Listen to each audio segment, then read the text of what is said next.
In most religions, many look to their ancient traditions as a sign of divine importance.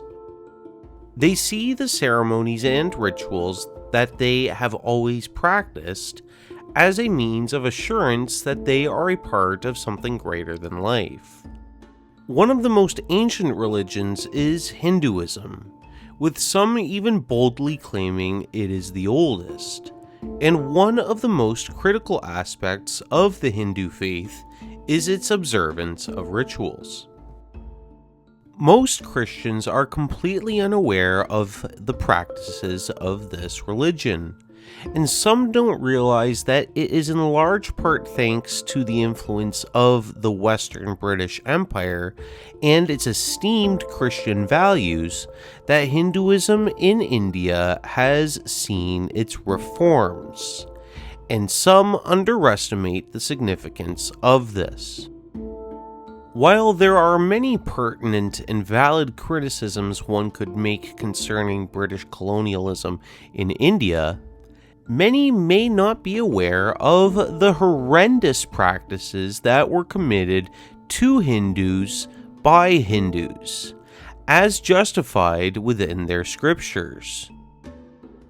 Within this segment, we are going to look over specific practices within Hinduism that was rightfully discontinued due to the influence of people who valued the ideals of the Holy Bible, how Hindus have benefited from this, if these practices are now starting to resurface, and what this means for Hindus who would rather live in a world with or without these traditions. Let's get started. Trial by ordeal does not take on one appearance, but multiple. The idea behind this exercise is to put a person who is under suspicion of doing something forbidden in Hindu society and put them in harm's way where they can only be spared a horrendous fate by direct intervention of the gods. This was performed despite the accused claiming their innocence, and would often lead to people who committed no crimes to be injured or killed. This is encouraged in their scriptures, such as the Manusmriti, where it says, "Or he may make him fetch fire, or make him dive under water, or make him touch the heads of his son and wife severally. He whom the blazing fire burns not, or whom the water does not throw up, or who does not speedily suffer some misfortune, should be regarded as pure on his oath."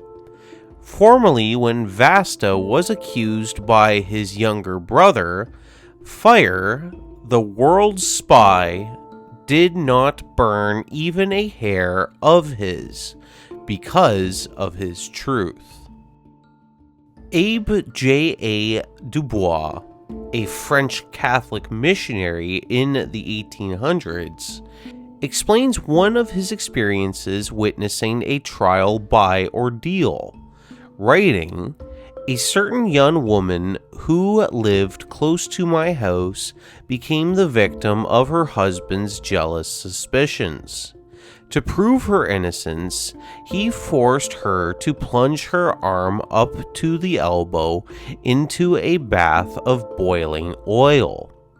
The unhappy woman, sure of her inviolable virtue, did not hesitate to obey, and the result was that she was most frightfully scalded.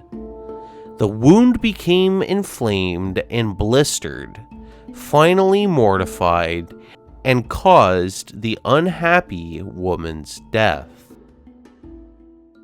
Another quote made by a Chinese Buddhist monk from the 7th century documents his travels to India, where he describes some of the ways this was committed to prove someone's innocence, saying, "These are by water, by fire, by weighing, and by poison.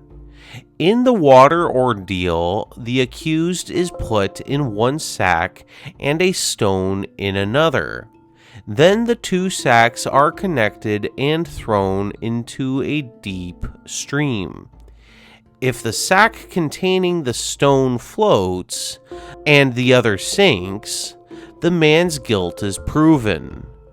The fire ordeal requires the accused to kneel and tread on hot iron, to take it in his hand and lick it. If he is innocent, he is not hurt, but he is burnt if he is guilty. In the weighing ordeal, the accused is weighed against a stone, and if the latter is the lighter, the charge is false. If otherwise, it is true. The poison ordeal requires that the right hind leg of a ram be cut off, and according to the portion assigned to the accused to eat, poisons are put into the leg, and if the man is innocent, he survives, and if not, the poison takes effect. When the British came into power and established their judicial system, this put a quick end to these terrible and faulty trials. This hasn't stopped some Hindus, however, from trying to bring back the practice, as an article from The Hindu reported 100 people were forced to dip hands in boiling oil in 2013, where the article goes on to say, to prove that they had voted for a candidate who had lost the Gram Packet election, 100 people were allegedly forced by him and his campaign manager to put their hands in boiling oil in North Gujarat's Sabarkanatha district on Tuesday night. The Bible speaks out against this practice multiple times in the Old Testament, where the law of Moses was the central judicial system for the Jewish people. Deuteronomy 17 verse 6 says, "At the mouth of 2 witnesses or 3 witnesses shall he that is worthy of death be put to death, but at the mouth of 1 witness he shall not be put to death." Deuteronomy 6 verse 16 commands, "Ye shall not tempt the Lord your God, as ye tempted him in Massah." And finally, Jesus in Matthew 12 verse 39, in rebuking the Pharisees, told them, "An evil and adulterous generation seeketh after a sign."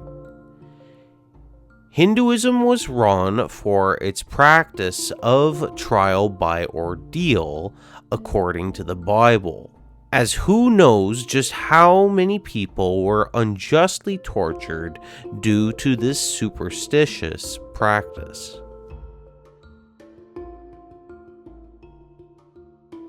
One of the most disturbing practices that is now illegal in India is the Devadzi system.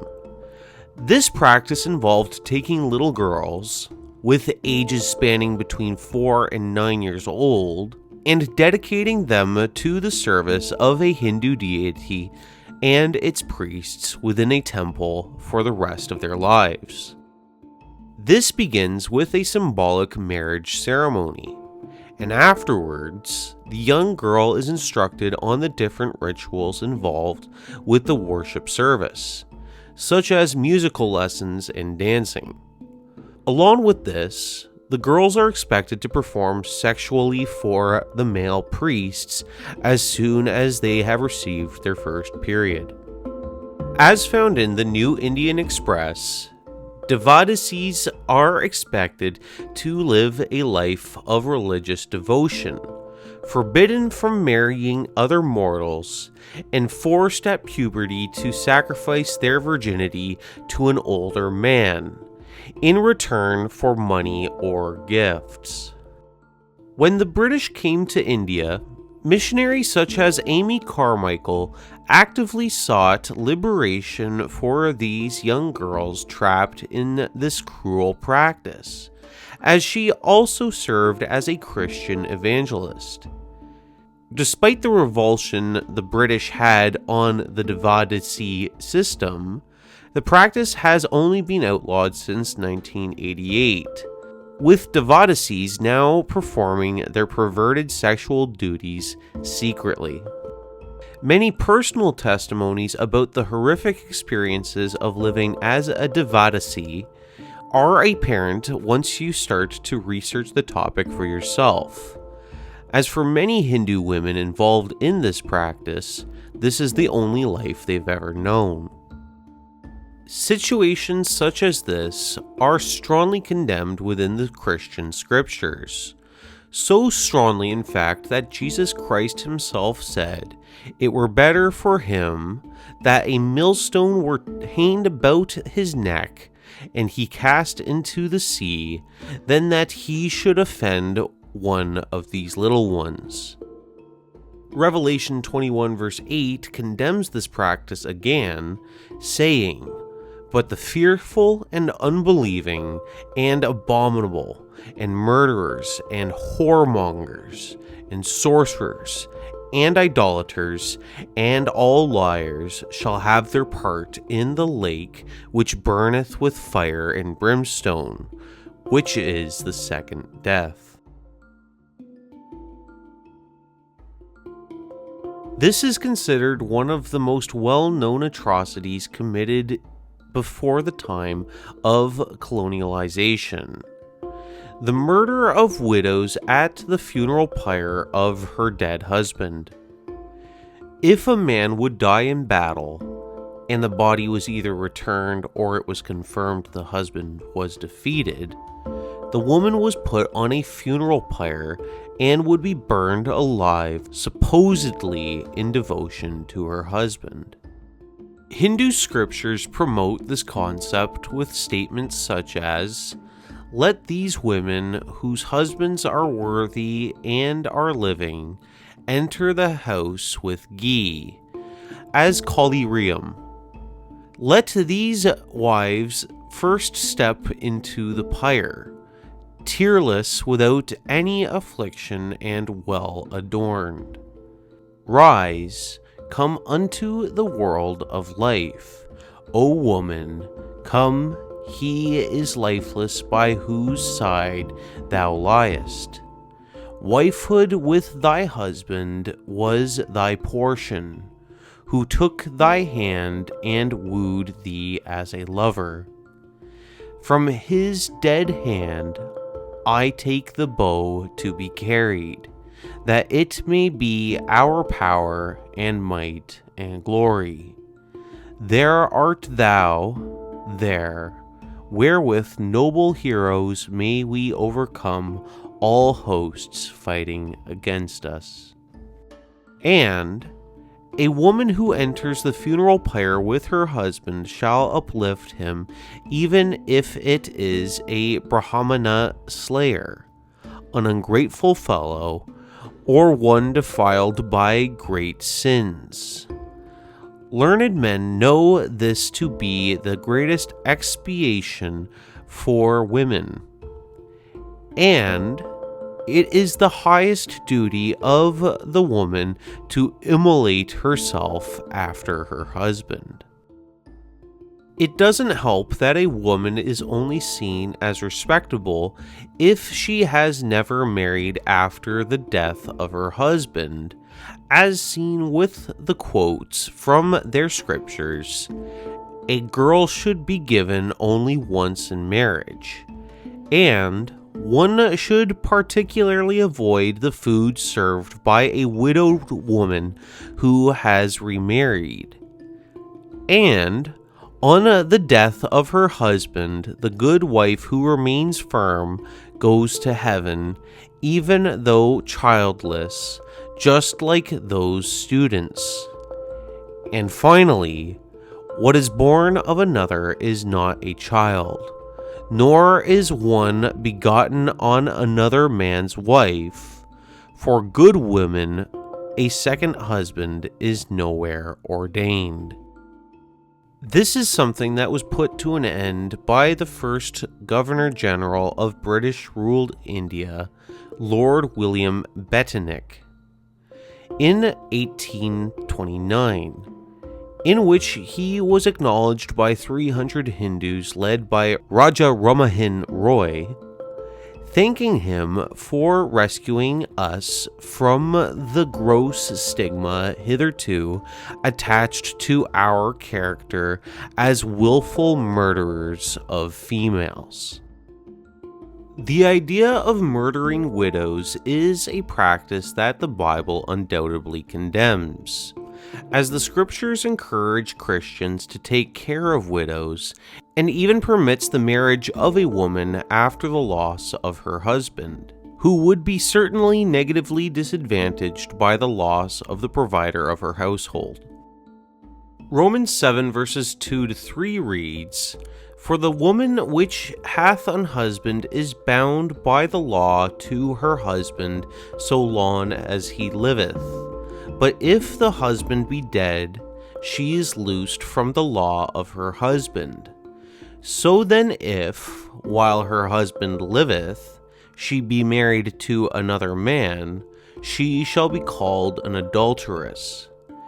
But if her husband be dead, she is free from that law, so that she is no adulteress, though she be married to another man." Again, 1 Timothy 4 verses 1-3 reads, "Now the Spirit speaketh expressly, that in the latter times some shall depart from the faith, giving heed to seducing spirits and doctrines of devils, speaking lies in hypocrisy, having their conscience seared with a hot iron, forbidding to marry, and commanding to abstain from meats, which God hath created to be received with thanksgiving of them which believe and know the truth." James 1 verse 27 even goes on to say, "Pure religion and undefiled before God and the Father is this, to visit the fatherless and widows in their affliction, and to keep himself unspotted from the world." The murder of widows is something that God has no respect for, and a system that actively promotes this senseless bloodshed will be judged by God.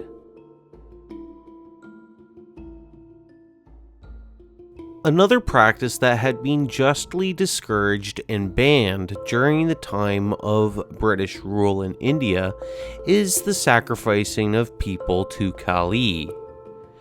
In Hinduism, Kali, the goddess of death, is a wife of Shiva and the daughter of a mountain god. While sacrifices would include things such as crops and animals, this did not stop devotees from going further, as sacrifice victims included people who were physically disabled, people within the Brahmin caste, but more specifically someone who was unconsenting. In order for these sacrifices to begin, the consent of a prince must have been given first before a time of war, as found in the 67th and 78th chapters of the Rudradiyata Hindu scriptures. Here are some quotes from the Rudradiyata, as these passages have been translated into English by Dr. B.R. Ambedkar's book, Riddles of Hinduism. By a human sacrifice attended by the forms laid down, Devi is pleased 1,000 years, and by a sacrifice of 3 men, 100,000 years. By human flesh, Kamentia Chandisya, And Bearvia, who assume my shape, are pleased 1,000 years. An oblation of blood which has been rendered pure by holy texts is equal to ambrosia. The head also afforded much delight to the goddess Chandisya. Let therefore the learned, when paying adoration to the goddess, offer blood and the head, and when performing the sacrifices to fire, make oblations of flesh. Let a human victim be sacrificed at a place of holy worship, or at a cemetery where dead bodies are buried. Let the oblation be performed in the part of the cemetery called Huraka, which has been already described, or at a temple of Kamachia, or on a mountain. The human victim is to be immolated in the East Division, which is sacred to Bhairava. The head is to be presented in the South Division, which is looked upon as the place skulls sacred to Bhairavi, and the blood is to be presented in the West Division, which is denominated Huraka. Along with the British regulations against the practice of sati, ritual human sacrifices to Kali also became prohibited at the same time. Despite what laws are now set in place to stop these murders, there are recent reportings of these killings happening again in India. One region even reported that there have been 28 killings within 4 months and 4 arrests as well, with many stories of horrific and disturbing deaths at the hands of devotees to Kali. The ritual killings committed for Kali is also something that the Bible rebukes multiple times, even with simple commandments as, "Thou shalt not kill." The law of Moses forbid sacrifice of children multiple times. As Deuteronomy 12 verse 31 reads, "Thou shalt not do so unto the Lord thy God, for every abomination to the Lord, which he hateth, have they done unto their gods.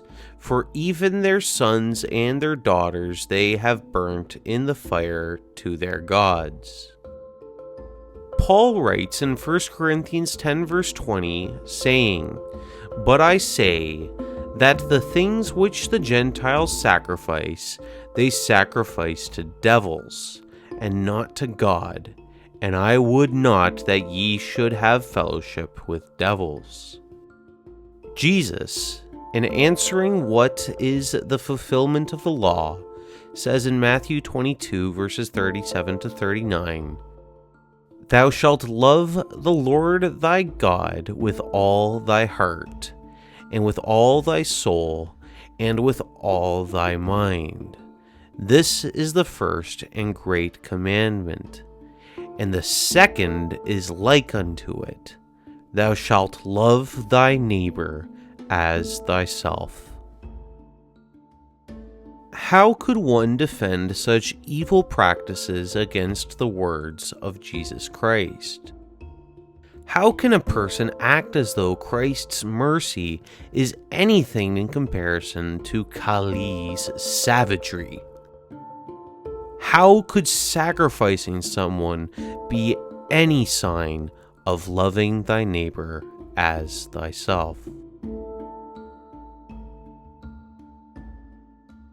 Some of the reasons why it is important to bring up the examples within this segment involves the issue of final authority.